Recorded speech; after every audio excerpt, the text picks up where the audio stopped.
tally clerk announces there are 5 votes,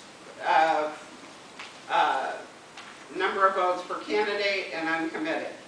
Okay, and how many delegates?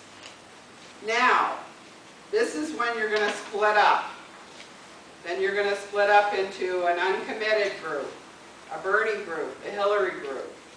And then each of those groups is going to have a butcher paper, and you're going to put it up on the wall. And you're going to say, all right, who wants to run as a delegate?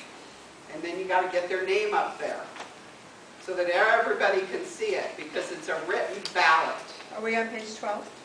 No, we're still on 11. I'm just filling in with information.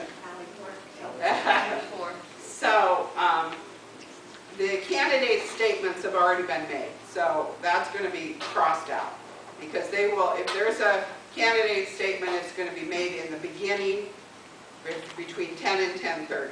You won't do it at the Caucus hall. No, because obviously if you're running for a delegate, you're going to be talking about how much you love your candidate. Okay. So, and why you make a great delegate. So, so we've got the thing up there, the sheet up there. And then, so wait a minute, I got confused for a second. Yeah, I got ahead of myself.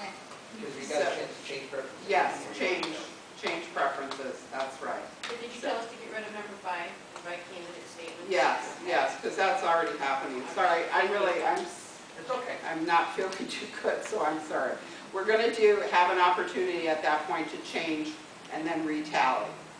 I'm Yeah. just clarifying, I guess, the first tally is taken from the sign-in sheets. Absolutely. People sign in, That's I'm right. a Bernie supporter, That's right. I sign in, I'm a Right. Hillary supporter. That's the first tally. That's right. Nobody's nice.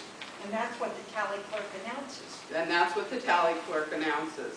Then there's the opportunity, so I'm sorry I led you astray. Then there's an opportunity for people to speak and try and convince other people to change their mind. Move to one candidate. Move to the other candidate. And That's then, the second speaking or the first? yeah. Well, we'll let her keep talking. That'll lead. Yeah, so you've done your first tally. Now, does anybody, you're going to say, does anybody want to speak to the group about changing their mind? So you might take a few. And you're just going to have to kind of gauge, you know, if they're going on too long, you're going to have to say, I'm sorry, we need to move along. Give other people an opportunity. Time that you're going to No, we don't have a set time.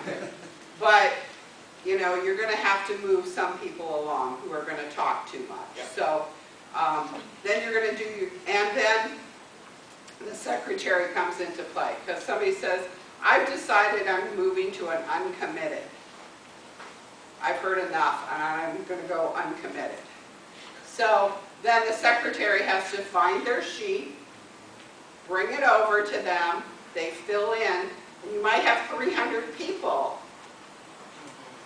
So this takes time. You're going to have to fill in their new preference and watch them initial it, and then take the sheet back, put it in the other folder so that it can be retallied. And that's initialed by the person changing their vote. That's not the correct, not the secretary. There will most likely not be much switching. My experience has told me that in the last 4 elections, it's not going to happen. Yes, was that what you wanted to say? I was going to say, so alphabetizing is probably encouraged when you put them in the folders. Well, yeah, it would be helpful. I mean, I thought maybe we could get one of those accordion files and at least have them alphabetized by last name or something. We have not decided yet what we're going to do, because it's all money and we're so in debt right now. With, I'll just tell you a short snippet that when Kerry was running, it's about the money. We didn't have envelopes, and they were just passing the hat and collecting cash. I was at the office, and people were just dumping piles of cash on the table from the caucuses that we then had to go back and try and recreate some sense of where that money came from. So it was quite the nightmare. It was fun to see all this cash, but anyway. So you do the second tally, and then we want you to read these affirmative action goals. Yeah, Yes, after second tally, though, you would include any of those after 10:30 arrival. yes, absolutely, Folder for it. yes. So Washington State, although it's not a very diverse state, has one of the most diverse delegations in the country. We always meet our affirmative action goals and above and beyond because we take it very seriously. And so we had the most Native Americans in the country coming from Washington State delegation. So you want to read this because you want to explain to people. I know there's a lot of people here who want to go to the National Convention. We have these goals. They're not quotas, but we want to make sure we have a diverse group representing us. So please take that into consideration when you're voting. So you're asking people to take that into consideration. So then you're going to do your voting. You've got your delegates, and let me see, I think that there's a page in the wrong place. So let's go to page 17, and you can put that right next to this sheet, balloting for delegates.